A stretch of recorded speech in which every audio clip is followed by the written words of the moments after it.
Good evening, everybody, and welcome to another Indiana University South Bend Pop-Up University with our friends at Lang Lab.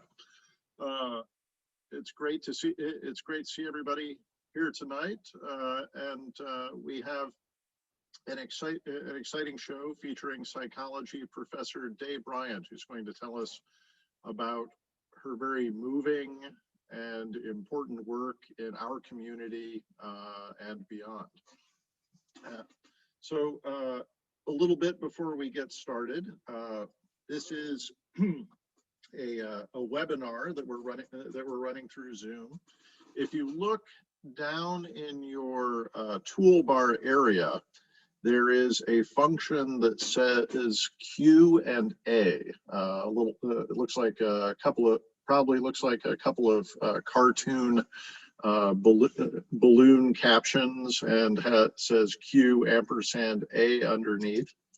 If you use that Q&A function, we will be gathering up all the questions that the audience has as you're watching the presentation tonight, and Professor Bryant will be glad to discuss things with you afterwards. So as anything pops into your head as you're watching tonight, please feel free to type it up into the Q&A function, and we'll have a little time to remind everybody afterwards in case you remembered, oh yeah, there was something I wanted to ask about.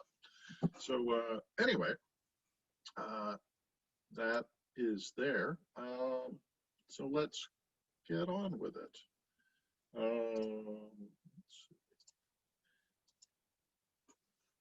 So again, welcome to another Pop-Up University at Lang Lab. We'll be having another one coming up in November. We'll talk about that later this evening. Tonight, of course, we are featuring psychology professor Dave Bryant. Pop-Up University is a cooperative project between the IU South Bend Center for Excellence in Research and Scholarship and the IU South Bend Community Engagement Office. The purpose of Pop-Up University is to showcase all the really vital and interesting work that faculty at IU South Bend are doing that affects not just our students, but people in the Michiana region and around the world. To give you a taste of what goes on at IU South Bend, it is our regional comprehensive public university, and we would love to hear from our friends out in the community. If there are aspects of research at IU South Bend that you would be interested in knowing more about, perhaps getting in touch with researchers to help your community group, your business, your project, let us know. Contact series. My contact information is there at the bottom. I'm Josh Wells, director of the center. Or if you're interested in potentially getting students or other engagement activities involved with, again, your business, your project, your community group, consider contacting the Community Engagement Office. Professor Gail McGuire, her contact information is there at the bottom. And of course, if you missed out on all this particular show and all other Pop-Up Universities are available on YouTube as well. So you can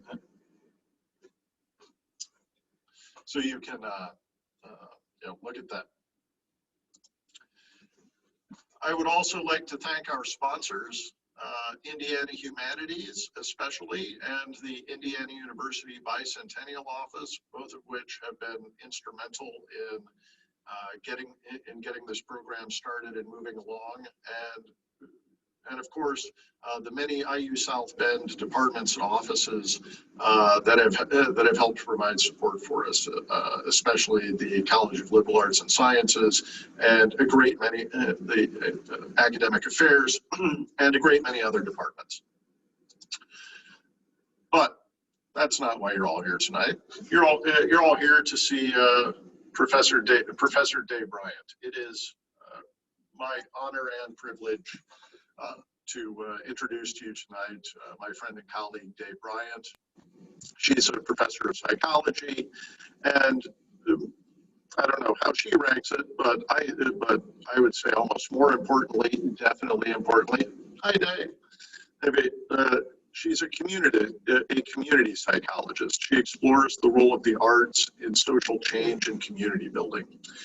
She partners not only with groups here in Michiana, but also works with groups in South Africa, Nigeria, and Rwanda as well. She's also the director of the Social Action Project at IU South Bend. Her research focuses on and activities focus on developing and replicating arts-based models for community building and empowerment, creating psychological assessment tools that are sensitive to differences caused by race, gender, and class inequities. And she works to establish university community partnerships to bring about social justice. With all of the amazing work that Professor Bryant does, she's of course received many awards. She's been the recipient of the YWCA Woman of the Year Award for Civil and Human Rights. At IU South Bend, she's received our Lundquist Award, which is the campus's highest faculty award for people who have exhibited excellence in teaching and scholarly achievement and an important relevant service. In 2004,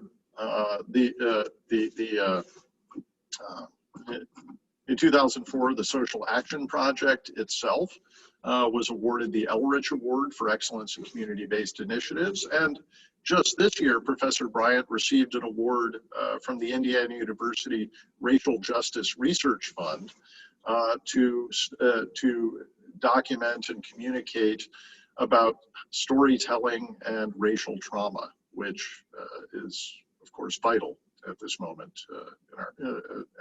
in our history. So that's enough of me. It is, again, my great pleasure to give to you Professor Day Bryant. And Day, I'm going to stop my sharing. Okay. And I think I will pass the baton to you. Okay, thank you. Thanks a lot, Josh. It's such a pleasure to be here with everybody tonight. We were all set to do this just before the age of COVID arrived. So I have been anxiously awaiting being able to share some of this information with you folks. I don't get to see you in person in this format with Zoom. I don't get to see individual participants, but I can feel your energy out there, so I appreciate that. And I got messages from some of you that you would be here tonight, and I trust that you're out there, and thank you for coming. As you've heard, I am the director of the Social Action Project here at IU South Bend.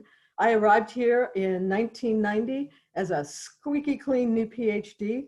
It was my very first position. I came to the university with the intention of building a track record that will allow me to do what would become my life's work.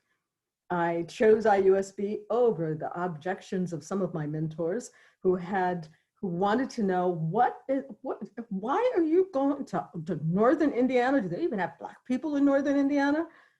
Yes, they will have at least one, I said to them. And that was in 1990. It is now 2020, and I'm here to talk to you about what that work has come to here in this point in our history, this tumultuous point in history. So I'm going to pause to try sharing my screen. We did a trial run for this, and it worked fine, but we all know that doesn't mean it will work this time. Oh, there it is. Okay. Let's see if I can get this party started.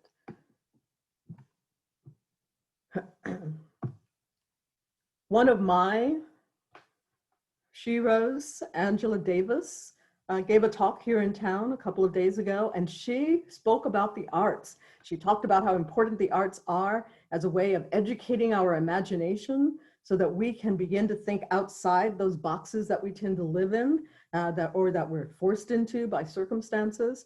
And she spoke several times during the course of that talk about how important the arts are as a way of for us to advance social change, which is what I've been saying for all of these years. So it was great to hear that affirmation from someone that I hold in such high esteem.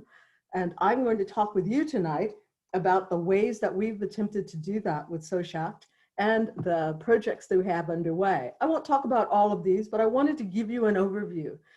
The way our project works is I work with a team of students and professionals and citizens from within the community. Some of them are here on this side of the ocean, and others are on the other side of the ocean.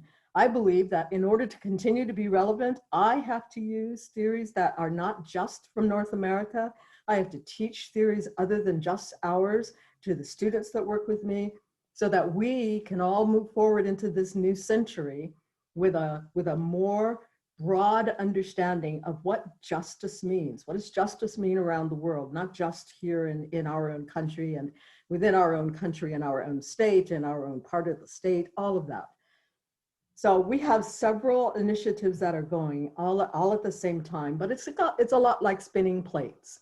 You touch something because the plate's starting to wobble, or this plate over here is using a lot more energy. And so it's not necessary to do everything all at once, but each of these initiatives is rooted in my belief that it's possible to use the arts, use interactions with people as a way of being able to address social problems. Some of these that we're looking at are the school to prison pipeline. We're also taking a look at burnout, which is something I'll talk with you about near the end of this piece that I'll be doing this evening, and to some work that we've been doing with interfaith initiatives. And the Lightbringer was a part of that work that we're bringing forward into the work that I'll talk with you about tonight. But each of these tries to take a look at what are the complexities that are at work. What are the factors that are affecting people in terms of what exacerbates the problems that they're having, the problems that they're facing, social norms, economic disparities that they're dealing with, policy decisions, Supreme Court judges and rulings, interpersonal relationships. All of these come together in ways that a person is existing within this environment of all of these confluences, and how can we help folks make their way, navigate through all of that. So that is the foundation of all of SOCIACT's work, that person environment fit, trying to understand what's happening, how much has had to do with the person, and how much of it has to do with factors that are pressing in on the person. So there are a couple of things we won't be able to address tonight just because we have a short amount of time together, but I do want to roll them out so that we can keep them in mind as we are looking at some of these very large issues. One of those things that I want us to keep in mind is the notion about narrative. Narrative shapes everything around us. It shapes how we live our lives. It shapes the life that we are able to live, the life we envision living. Who tells your story? But even more importantly, how long does their particular version of your story influence what you can do with your life? And that's where community engaged research comes in, because it helps us begin to look at asking people, what is your story? Help us understand so that we can then talk about things like reconciliation. If we're in different parts of the world, we can talk about peace. And what does peace mean, especially as you're looking at questions of privilege and questions of power. So all of these are large discussions that we have as myself and my team members, that I look at in terms of the books that I read or the conferences I attend, the conversations that go on in the evenings at the end of an initiative or at the end of the day as we're all sitting around, our community partners and I, and my students and our partners and I, we talk a lot, because that's an important way of being able to understand what are all the forces that are at work and how might we put them to the test, so to speak. This is a research design that is completely new in psychology, new as in the 60s and into the 70s. And this idea that we could talk with people in their own environment instead of pulling them out and putting them in a room where there's somebody with a, the white coat and the clipboard and the timer, but instead ask about how we can be of impact where people are. This is a research design that uses the same process as an experimental design. You start with a thought or a theory, you work through and you create a way of collecting data, you create a way of analyzing your data, you check it against your theory, you cycle around again. That's a very familiar research design. But community engaged research has some other steps that are included in it. And those steps have everything to do with how we are interacting with the people that we're working with. Because community engaged assumes that you actually are engaged with the community. And that often means that it's not a top down. There has to be reciprocity. There has to be exchange and empowerment for us to be able to do good work there. And that means we have to add in some steps at the beginning. I was having this conversation with my community psychology class this morning and trying to help them understand that their eagerness to come up with a design completely overlooks the community engagement part. And they struggle with that. We all struggle with that, because how do we do that? They didn't train us to go out and talk with people. They trained me to be a methodologist. So how do I add in all this stuff about building relationships? My interest has always been in understanding the comparison between what's happening on our side of the ocean and what's going on the other side of the ocean. As Josh was saying, we have operated in different countries over time. Currently, we are in South Africa. We never operate in two different countries at the same time. It's just too hard to keep it all straight. But we are currently in South Africa, and my interest was to see what were the parallels. How could we inform one another when we're talking about, so how do we survive racial trauma? And what can we do as individuals, as academics, as institutions, with whatever resources we have? What can we do? Which requires first that we ask some questions. And so at the very first part of our work, we were asking questions, looking at what those parallels were. What does reconciliation mean? What does it mean? How does it compare to reparations here in the US? How do we not take our ideas about what it ought to look like, what life post-apartheid or here in the post-civil rights time, how do we step outside those notions that we are already carrying to look at what people are saying to us? People such as Derman Dixon, who talked about how informal segregation is still very much a part of life.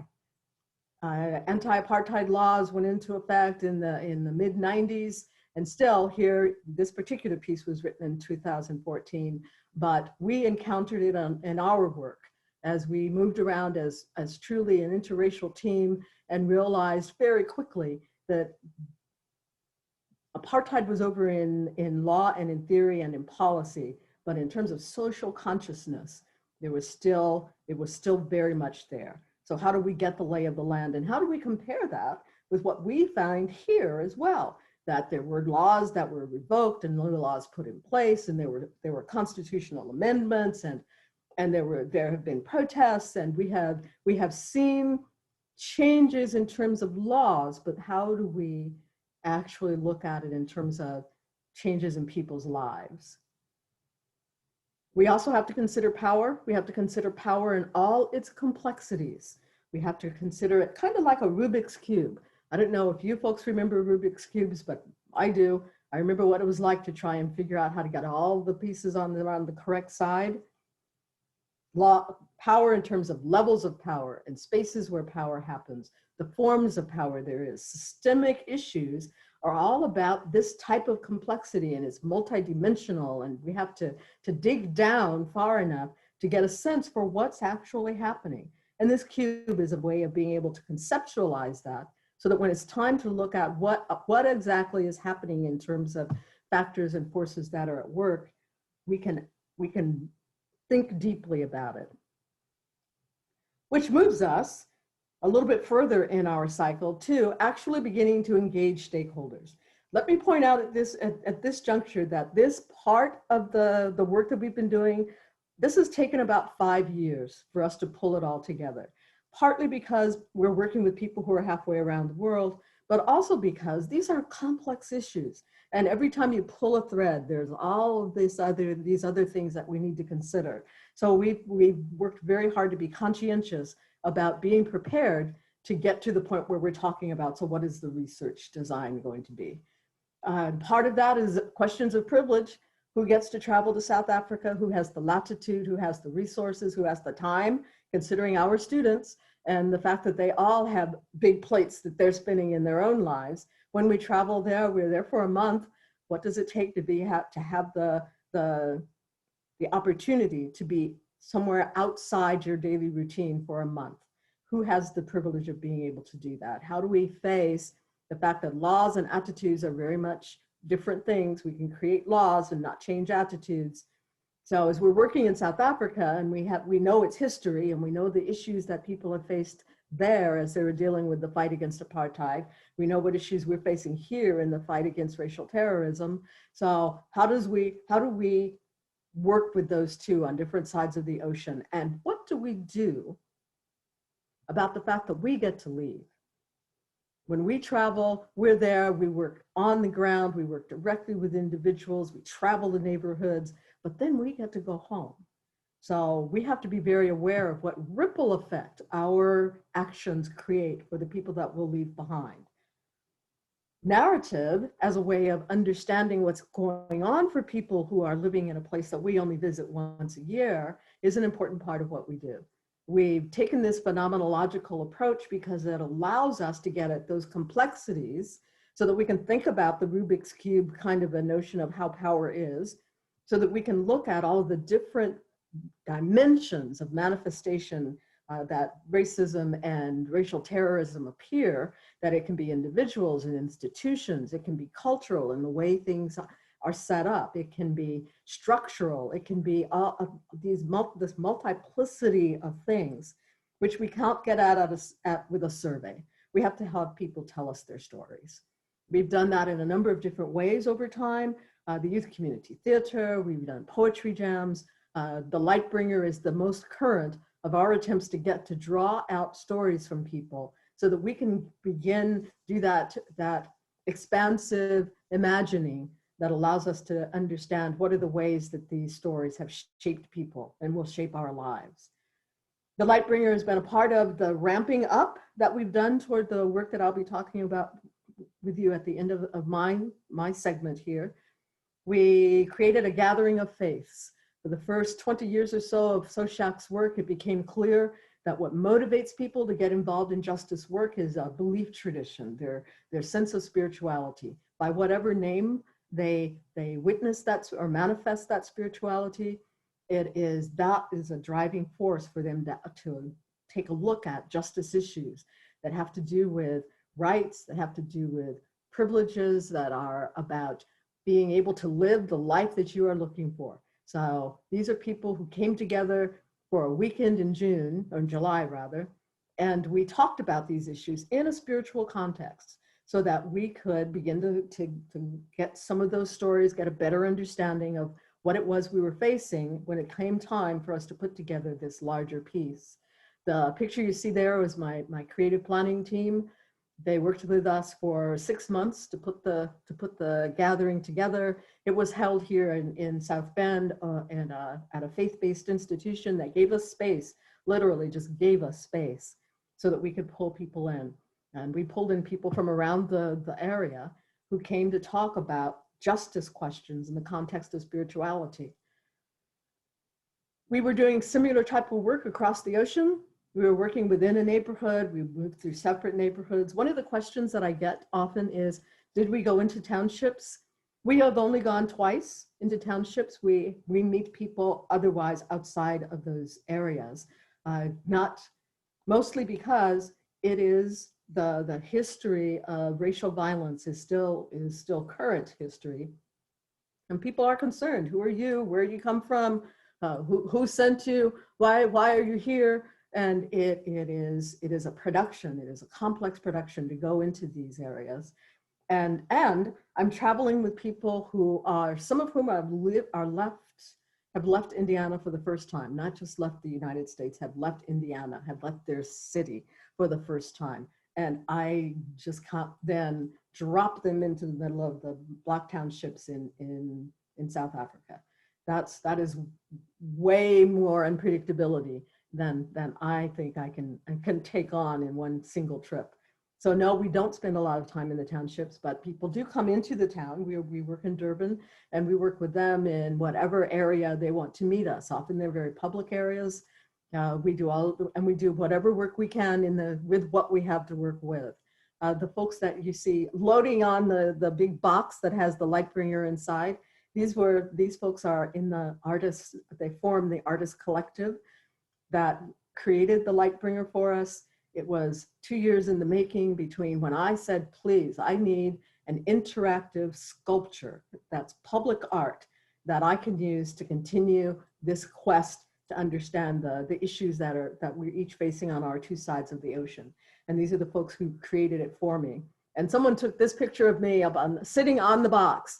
I was so excited to finally have the Lightbringer coming. We'd been working on it for so long, and it was on its way here to the States, so that we could start the next part of our work, which is starting to identify what are we going to look at. We spent all of this time reading, we talked to people, we went to places, we tried to get an understanding of what we're dealing with. And now we get to the point of, so now we have all this information, how can we begin to put words on it so that it's possible for us to get to that step where you're designing the research. We have stories in the Lightbringer that come from South Africa. Each of those feathers has been filled out by people who were at workshops with Robin and his crew. They held workshops at refugee centers and in the neighborhoods. They went to their community centers. They flagged down people on the street. They were very committed to the work. And each of those feathers has a thought or an idea or an image that we can examine to try and understand what are the pieces that we need to put together. One of them allows, and with that, it allows us to be able to talk about how do we put together something that is a good map of the terrain that we're looking at. The Lightbringer itself is composed of all of these feathers. Each of these feathers is a story, and that story will help us understand the complexities that are at work and help us to see that what it looks like on their side of the ocean. You'll notice that one of these feathers talks about saying no to plastics because climate and climate change are real issues. We have found that the issues that we talk about here, economic issues, climate change, family structure, all of those are issues that we also see on the other side of the ocean. We brought the Lightbringer here to the US. We had a contract with the South Bend Museum of Art, who exhibited the Lightbringer for a 30-day run. And people came through, they had instructions on filling out their own feather, telling us their own story. So we were able to collect these stories from people who were going through and had different characteristics, and gave us a range of people that we could talk, or stories that we could talk about. And the Lightbringer traveled. We went to the Civil Rights Heritage Center, to a poetry jam that we were hosting as the Social Action Project. It came here or there, to Lang Lab for a sustainability pop-up. These beautiful young people are Kevin Ladd's family. He gave me permission to use this photo because I love it. The Lightbringer and the honor guard leaving Lang Lab to go to the Lightbringer's next stop. The Lightbringer was at the People's Inauguration, where people came as a reaction, a response, an attempt for empowerment after the election of Donald Trump, and for each of the years of his presidency. So we were able once again to collect stories from people from lots of different areas and lots of different sectors and characteristics. We traveled to community centers. We went to places of worship. We asked people, tell us we were at the library, public places where people go, and we asked them to tell us your story, so that we could get to the point where we can now look at what we have and then talk about how do we structure our research from here. so that we can do design and we can talk about methodology and we can do all of those things. So each of these, the next few slides that I'll show to you are the feathers. The little piece down at the bottom for scale is actually a bottle opener. It's a bottle opener in the shape of a dragon. I thought it would be way more interesting than a ruler, but it's about 4 inches long, so that you can gauge how big the feathers were and be astounded, as we often were, about how much information people can get on a feather. Sometimes it's a drawing such as this, and so what we will talk about is the drawing, just describe it and its elements and its colors. Sometimes there's a message that fits right inside, that people utilize different colors for, and different emphasis, uppercase, lowercase. For those of you who are methodologists, you know that you don't change nothing. You don't change nothing. You don't correct the spelling. You don't correct the grammar, nothing. My coders are often upset by that requirement because it's automatic to want to make it correct. But with qualitative research, our job is to say it like they said it to us. And so you will see as we go through the feathers as they exist, that occasionally we get some interesting combinations, all of which are a way of people of expression, what's important to them. So we leave them there so that we can talk about what we have now as we get to the point of design. So scattered pieces from me, and I stand a masterpiece. Some people fit a lot of information on a tiny, tiny space, talking about the world as they see it now, about their role, about their response to what's going on, commenting on the work itself.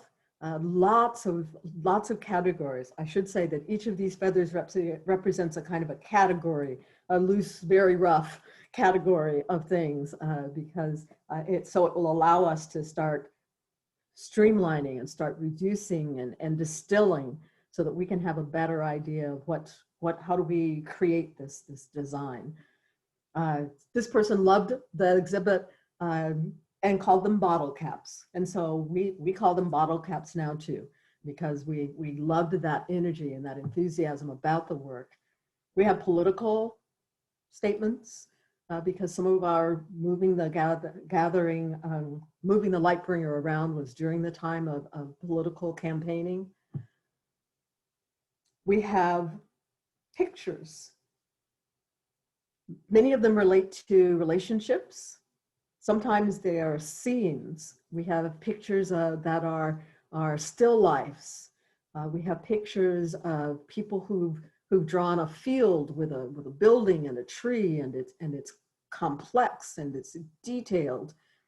So that meant that whoever that was created that, sat there long enough to be able to use all of those colors. We provide the crayons and the markers and the feathers. One of the challenges we're going to have in the near future is that we have over 500 feathers. The intention was to insert them into the light bringer itself, because the back is open enough to insert new feathers. But we have so many feathers that we may have to commission an artist to create another piece, a companion piece, to use all of the feathers. And people talk about, there's a whole category of feathers where people are giving us advice and affirmations, talking to us about how we should relate to one another in community, about kindness and patience, admonishing us to take life 5 minutes at a time. We like the 5x5 rule. We use that one a lot too, as we're talking about what have we learned and what can we think about in relation to our next steps. Sometimes people just colored. They just picked up a pen and started coloring. They had creative designs, and one of the issues that we're looking into, or one of the questions we're looking into, is how do we relate color and its correspondences to mood, or its correspondences to other imagery. That's tricky, because color is very cultural and it's very individual. There was a time when pink was only a male color, and now pink is only a female color, or maybe not entirely, because now you see pink shirts and men wearing them. but that's relatively new in the fashion world. So using color as an indicator is trickier ground, but it's something that we are looking into since colors were available, and some people made great use of them. Some people left manifestos, and some of those manifestos were on 2 or 3 different feathers. So it didn't say at the bottom, continued on next feather, but the way it was presented or turned into us made it clear that these were all the same thought from one person. So people took this work very, very seriously and took this as their opportunity to be able to talk about to have somebody hear them say what's really important to them. The one thing that we can say so far is that we found these categories of feathers everywhere we went. It wasn't that we only found messages of hope in one section of part of town, or with one sector of individual, or with one race or one gender or one belief tradition. These were categories that spread across the people who were participants with us on this side of the ocean and on the other side of the ocean. So we're moving in on some consistencies that we'd like to continue to explore as we put together what now can become our research design. And I'm trying different things to put it together. One of that beta run is a curriculum that Black Lives Matter South Bend asked me to develop on stress and burnout and trauma in this tumultuous age of racial violence. And this is a series, it's a podcast series that's going on right now. It helps me to think through what the mechanics look like, so that then I can think through how to infuse a research design of some kind into it. To me, it's important to not just do research, but also to give something in return for all of the participation I'm going to be asking from people. And so it is consistent with how I feel I should operate as a social scientist and as an academic and a citizen of the community, that this is a beta run. It's so I can understand how it works, but it still meets a need in terms of the organization who asked me if I would do this.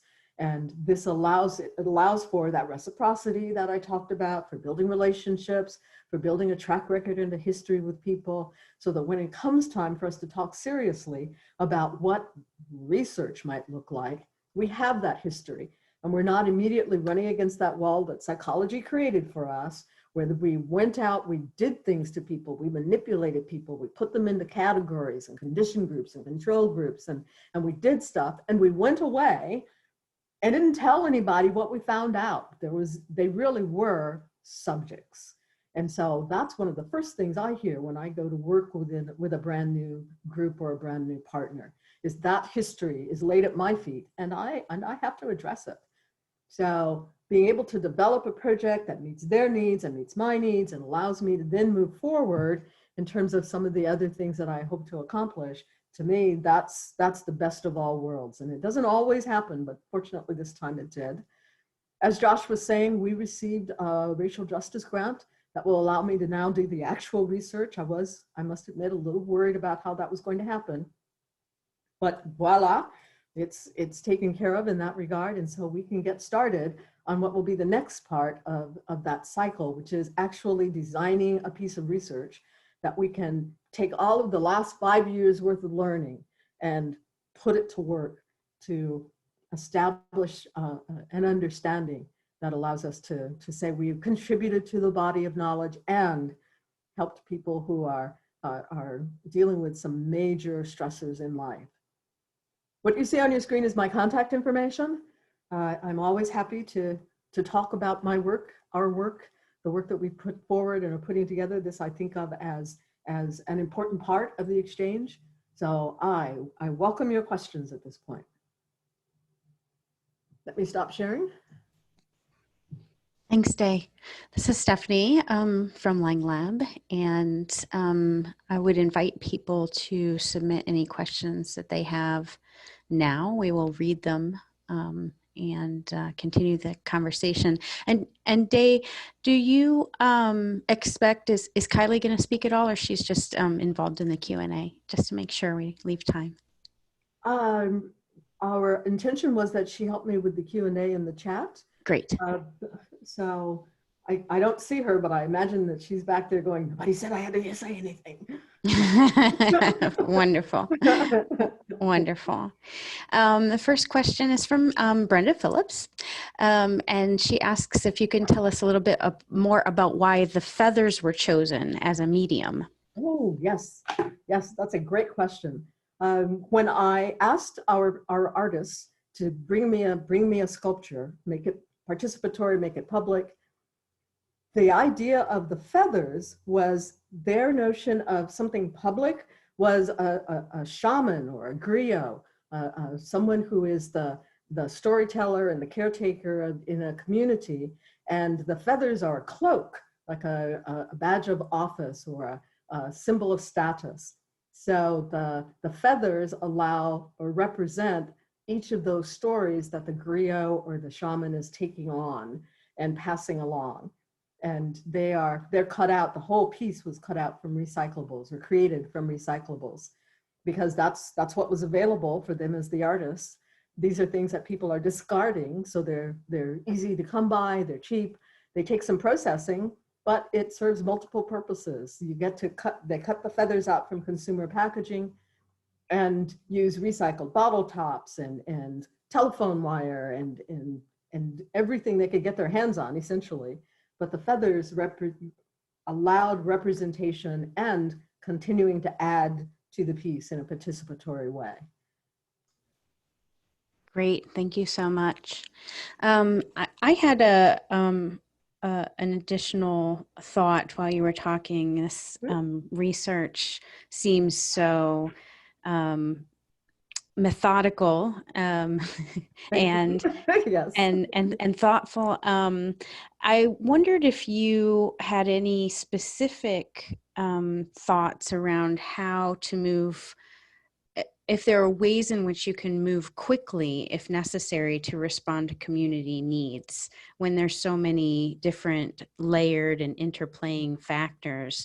I'm thinking, particularly about some of the events this year, and this research is very thoughtful and I think to me more seems like a long-term restorative, I think that's the word I'm looking for, restorative practice. Do you feel, and have you been involved with anything that maybe is a little bit more quick turnaround for needs in the community right now? They are. The way I've laid it out to present it to us tonight, or to you folks tonight, was to make it clear that it had an arc, but each of these elements were in response to an emergent need in that moment.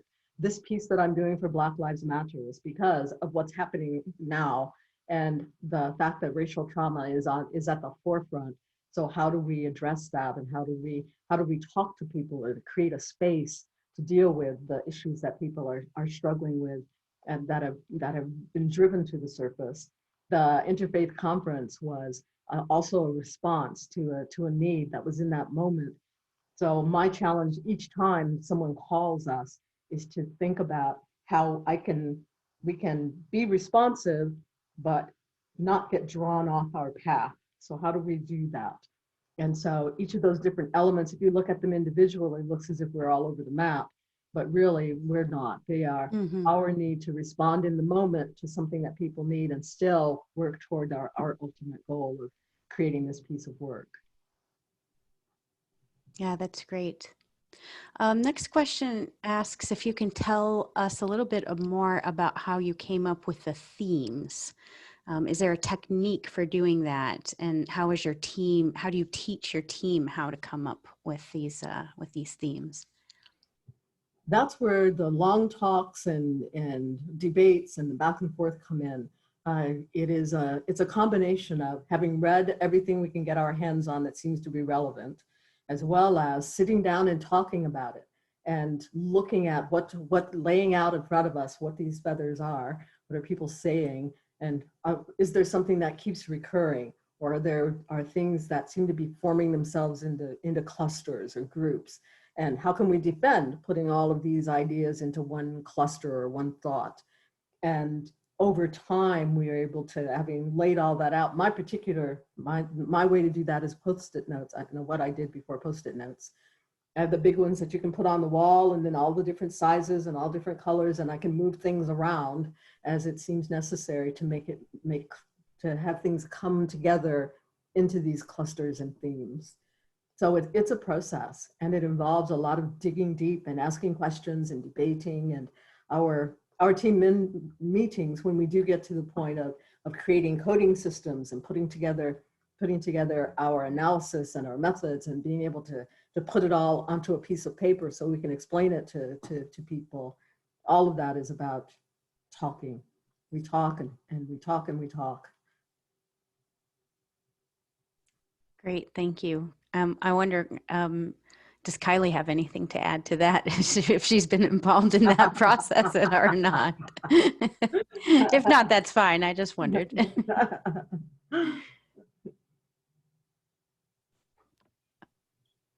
So Kylie, are you being silent? I'm back behind the No, I am paying attention. Oh, I'm sure you are. For those of you who don't know, I am Dr. Bryant's TA for her general psychology class, and I work with her twice a week with students, and she, coming with her students, you know, she includes different examples from different angles and from just the classroom environment and my experience her with as a TA, but I also had her as a student a couple years ago for when I started at IUSB. It's just been an enjoyable experience seeing her different angles and bringing her ideologies from the Social Action Project and using those in real world events to teaching, you know, the next generation of psychologists or the next generation of professionals and things along that nature. It's just been a very rewarding experience. Thanks. I'm going to jump around in the questions here just a little bit because the one that was just submitted is very good follow-on. It says, could you speak a little more about what students learn by being involved in this type of research? So developing the next group of researchers and professionals so that they don't think about psychological research as just experimental, but to see how it affects the community and individuals. And that is my objective, is when students get involved with me and when people in community who also have some very, very well justified but stilted ideas about what research is. If I say the word research, they think, or they say, oh no, I have no interest in anything like that. So expanding the notion of and understanding that research is a systematic look at a question, and being able to talk about why it's systematic and being able to go through the thought process that allows us to step outside those expectations and those ideas that we already have about what we'll find out, that whole expectancy bias. And so students who worked with me over the years that we've done that work together, I challenge to think about questions as deeply as possible. I enjoy Angela Davis's word, to be expansive in our thinking, so that we be capacious in our thinking, so that even if it seems like it's something that's totally off the wall and has no justification, we can dig through that and we'll probably discover that there is a pathway to get to what you're talking about. If we are working with kids who are doing puppets. We did puppet shows with kids who were in centers for the homeless in various cities here in South Bend and Benton Harbor. And what the students were encountering was that some of the kids that they were working with could not make the imaginative leap from your hand is inside a sock and you've stuck some eyeballs on it. It's still a sock. It's not an animal, it's not a puppet, it's not a Muppet, it's a sock. So how do you work with that child to go from being so concrete that it's impossible for them to see a character inside that sock, and helping the children we're working with get beyond that? The students who were working with them also began to expand their way of thinking about concepts that are cherished concepts in psychology. Especially in terms of methodology. So they leave our project being much more comfortable thinking of research as systematic, but not locked in a particular design. Mm. And that's what I'm after. I have a couple more questions here. I'm going to try to see how many we can get through. One of them that was submitted had to do with Rita Dove, who you interviewed recently. Yeah. And the comment was if you could just share a little bit about who Rita is and how that information, specifically from that interview, spoke to offsetting burnout. Rita Dove was a poet laureate here in the U.S. And her mission as the poet laureate, as she described it, was to bring fine arts into living rooms of communities that never thought of themselves as being involved in fine art or never thought of fine art as being a part of their world. And all of her poetry was about living in this dual world. She was a joy to talk with, and talked a lot about how we can use the arts and use poetry in particular as a way of being able to express those things that we just don't have the language for, the imagery for, to just put words on paper so that you can get that expression into some form, and then you can massage it or change it or add music to it or anything you might want to. And the pieces that she talked with us about, I thought were fabulous, because she did instill that. As she was working with the audience, we were there at the Civil Rights Heritage Center, and her questions, the responses to questions were wonderful in bridging that gap that people were perceiving or might perceive between what a poet does and what's going on in my life. Great. One maybe last question. We'll see if we can sneak two together here. Okay. Jay Vanderveen asks about involving the public in the middle of the process. So when you begin to form research questions based on their data, and are you able to ask sort of what they want to learn and gain from what you have learned from them? And also, I think I'll try to shoehorn that into another question, which is sort of what happens when you realize the themes coming forward, and how does that speak to you, especially as you find them so much similarity across different spaces and places? The involvement of people in the process is a continuous process. It's a continuous cycle back and forth. This is what we saw, what did you say? And we go back and forth like that. We don't necessarily only use public forums, but we have in the past. We also meet people for coffee, or we go with them into some other public event, so it's a constant exchange. It's a constant reciprocity.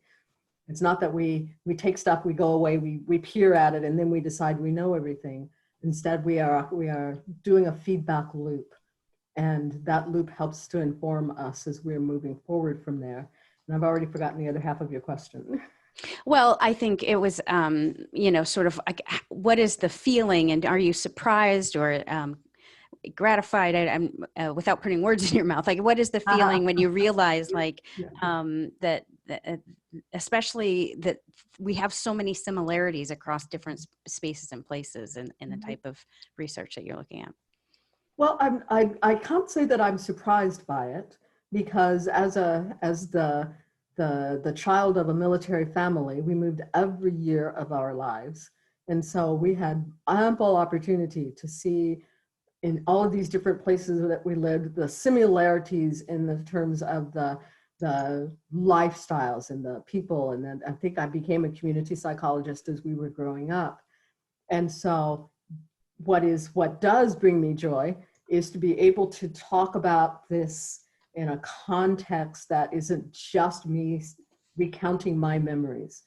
It is instead a thing that we have thought out with some detail and in some steps, so that we can have greater confidence that it isn't just our finding what we expected to find, but more that we have been able to ask questions in ways that allow people to address these things that appear to be very similar. Great. And Josh, I know I want to turn it back over to you to close. We had one last question just about how funding happens, and maybe you could give a very quick response to that, and we can turn it over to Josh. Way too briefly. We sometimes work for food. It gets to that point. And in between, but we have also found that because this is something that people feel some ownership about, that it's astounding the amount of effort and resources that people bring forward, because this means something to them. It's not something some outsider has decided must be important to them, which Great. helps those times in between the grants.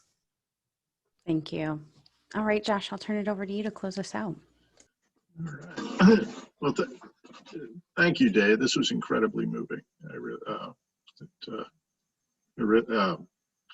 Wonderful, wonderful to see the story behind the sculpture. I feel lucky that I got to see it before everything shut down. I hope everybody in our audience tonight gets to go out and see it face to face soon enough. So it's pretty It's cool. an impressive piece of work. Yeah. Fine work with it. It glowed. It really is.